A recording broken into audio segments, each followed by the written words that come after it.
I'm Malinda McCrory, and this is why I tithe.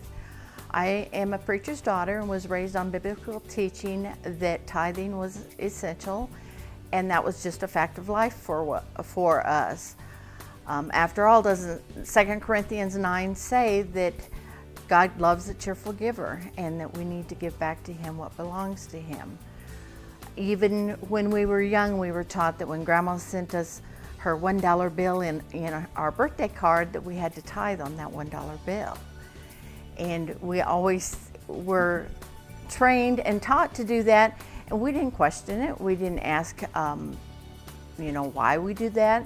It was what the Bible taught, it's what Mom and Dad taught, and that's what we did. I then became a preacher's wife, and we did the same teaching and preaching in our church, and we led by example. We struggled sometimes financially to make it, but we always made sure we paid our tithe first. We taught our daughters the same biblical teaching and made sure that they knew that they were to tithe first before they did anything else. As the girls grew older and left home, my husband and I decided to add an additional offering to our tithe.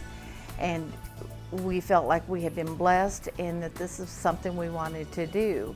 So we did that, but after he passed away, that additional offering became a burden to me, and I no longer enjoyed giving my tithe or felt like it was a blessing.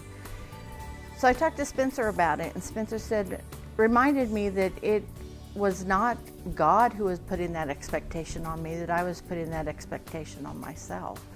And so I went back to giving my normal tithe and gave an offering whenever I can, and I have been so blessed.